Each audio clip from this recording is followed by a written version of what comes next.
Every morning, before most of the world is awake, the lights come on in a tower somewhere in Manhattan. And inside that tower, someone very junior is already at their desk. They got in at 5 a.m. They'll leave at midnight. They'll do it again tomorrow, and the day after, and the day after that, for years. Not because someone is forcing them to, because they believe, with absolute certainty, that this building is the place where the world actually gets decided. And honestly, they're not wrong.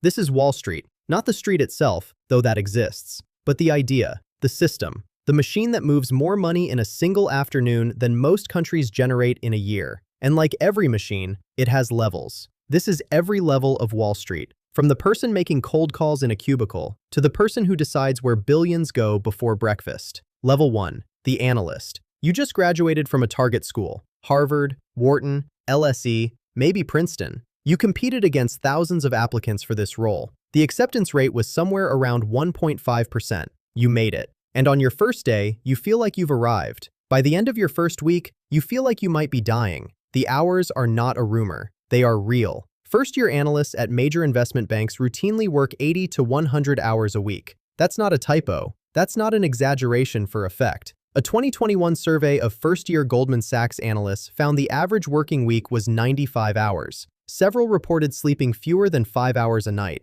What do you actually do at this level? You build models, financial models, spreadsheets so complex they have their own internal logic, their own language. You run analysis on companies, deals, markets. You produce decks, presentation documents that your VP will present to clients, with your name nowhere on them. You are, at this level, a very expensive, very educated machine for producing work that other people take credit for. The base salary sounds impressive, $85,000 to $110,000 in your first year. But divide that by the hours you actually work, and you're making less per hour than a mid-level nurse. The bonus is what people are really here for. First-year bonuses can range from $50,000 to $90,000 on top of base. So all in, you might clear $170,000 in your first year out of college, which sounds extraordinary, until you realize you have no time to spend it. Most analysts survive 2 years at this level. Some burn out in 6 months. A small number, the ones who can absorb the punishment and come out sharper,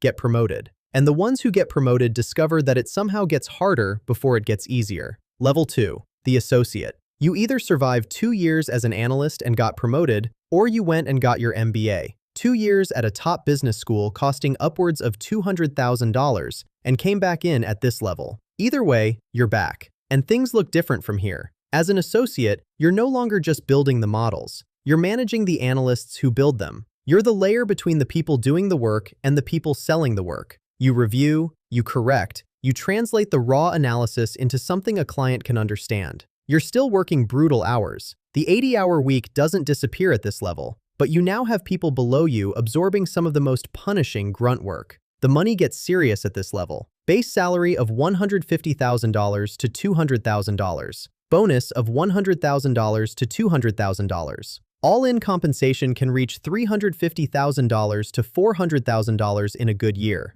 For the first time, the money starts to feel real. You can actually spend some of it. The apartment gets better. The wardrobe gets sharper. The restaurants get more expensive. Lifestyle inflation hits hard and fast at this level, and most associates let it. But here's what nobody in business school prepares you for at this level. The political game has started. As an analyst, your job was simple. Produce good work, don't make mistakes, survive. As an associate, you're being evaluated on something much harder to measure. Do the senior bankers like you? Do they want you in client meetings? Are you someone they'd put in front of a CEO? Technical skill got you here, but technical skill alone will not take you to level 3. The ones who make it to the next level aren't always the smartest people in the room. They're the ones who figured out how to make the most powerful people in the room feel good about them. Level 3. Vice President. Despite the title, you are not running anything yet. On Wall Street, Vice President is not the impressive title it sounds like from the outside. At major banks, there are thousands of VPs. It's a middle management level, but it's a critical one. Because at VP level, something shifts fundamentally in what your job actually is. Until now, your job was doing, modeling, analyzing, presenting internally. At VP level, your job starts becoming selling. You're now involved in pitching to clients. You're in the room when deals are discussed. You're starting to develop what Wall Street calls a coverage, a set of client relationships that are yours to manage and grow. This is where the real game begins, because on Wall Street, the people who make the most money are not the best analysts. They are the best rainmakers, the people who bring in business. Total compensation at VP level ranges from $400,000 to $700,000 in a good year. The base goes up, but the bonus starts to dominate. And the bonus is now tied not just to the bank's performance, but to yours, to the deals you helped close, to the clients you brought in. For the first time on this ladder, your financial ceiling is starting to feel personal. At this level, the hours finally start to ease, slightly. You're no longer the person building the deck at 2 a.m. You're the person who sends a comment on the deck at 2 a.m. and someone else fixes it. Small victories. Level 4, Director, or at some banks, Executive Director. You've been on Wall Street for over a decade now. You've survived multiple market cycles, maybe a crash or two. You've built relationships. You've closed deals. You've developed a reputation. At this level, people know your name before they meet you. Your job is now almost entirely external. Clients, dinners, golf, events, conferences. You are the face of the bank for a specific set of companies or sectors.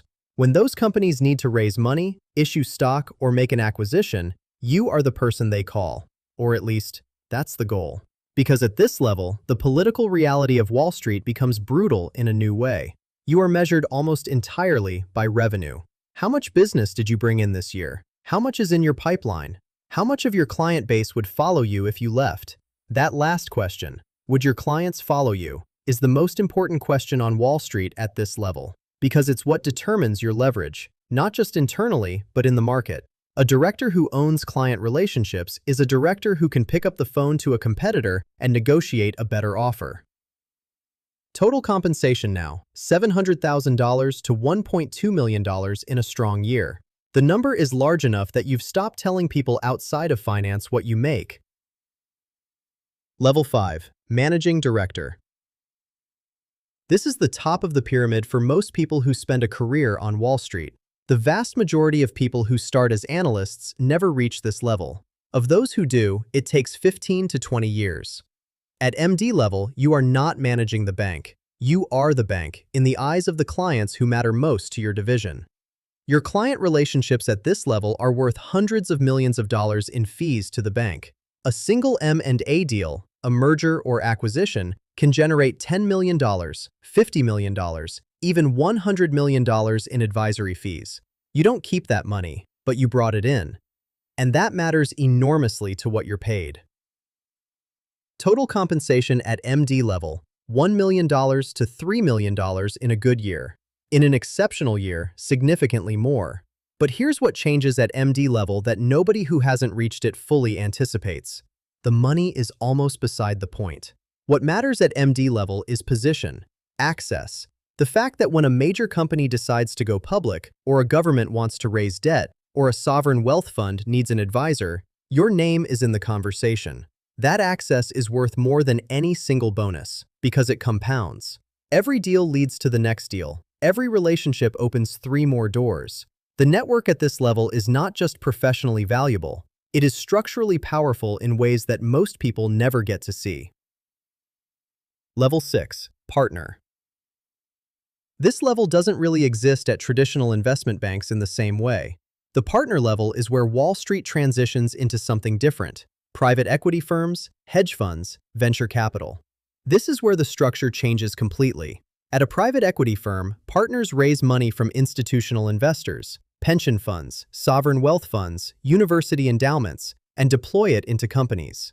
They buy those companies, restructure them, grow them, and sell them. The fees they charge are significant, but the real money, the money that separates this level from everything below it, is called carried interest. Carried interest is a share of the profits on the investments, typically 20%. So if a private equity fund makes $1 billion in profit on a deal, the partners collectively take $200 million, split among a small partnership group. And here is what makes this level truly different from everything below it. Carried interest is taxed, in most jurisdictions, as a capital gain, not income, which means the effective tax rate paid by a private equity partner on their largest earnings is often lower than the tax rate paid by their own executive assistants. This is not a secret. It has been debated by lawmakers for decades. It has never been changed. Total earnings at partner level: $2 million to $20 million in a typical year.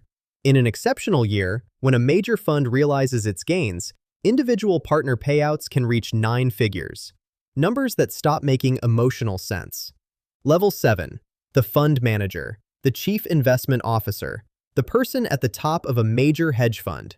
At this level, you are not executing Wall Street's decisions. You are making them. A top-tier hedge fund manager might oversee $20 billion, $50 billion, $100 billion in assets. Their investment decisions move markets.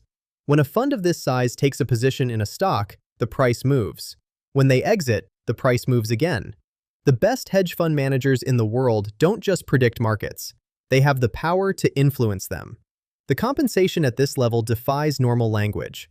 Ray Dalio, Ken Griffin, Steve Cohen, David Tepper. These are names that earn, in single years, more than $1 billion. Not net worth, not lifetime earnings, annual income.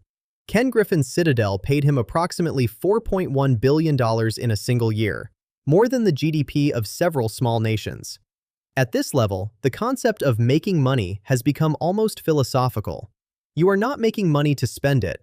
You are making money because winning the game, the market, the strategy, the intellectual competition of investing at scale, is the point. The money is just how you keep score. Level 8. The architect. This is not an official title. You won't find it on any org chart, but it's the most accurate word for what exists at the very top of the Wall Street ecosystem. These are the people who don't just operate within the financial system, they design it. Former Federal Reserve chairs who now consult for the largest asset managers. Treasury secretaries who revolve into and out of the biggest banks. The heads of institutions so large, BlackRock, Vanguard, State Street, that between them, they are the largest shareholder in almost every major publicly traded company on Earth. At this level, Wall Street and government are not two separate things.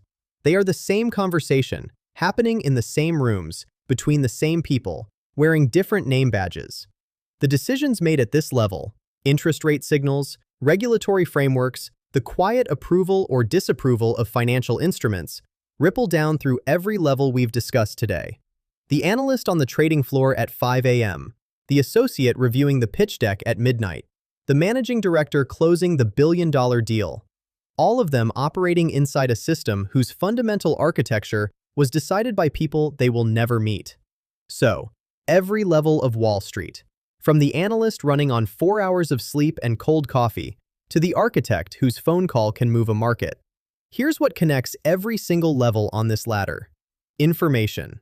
At every level of Wall Street, the single most valuable currency is not money. It's knowing something before someone else does. Understanding something more deeply than the person across the table. The analyst who builds better models than anyone else on the floor. The VP who understands their client's business better than the client does. The fund manager who sees a pattern in the data 3 months before the market does. Wall Street is, at its core, an information hierarchy.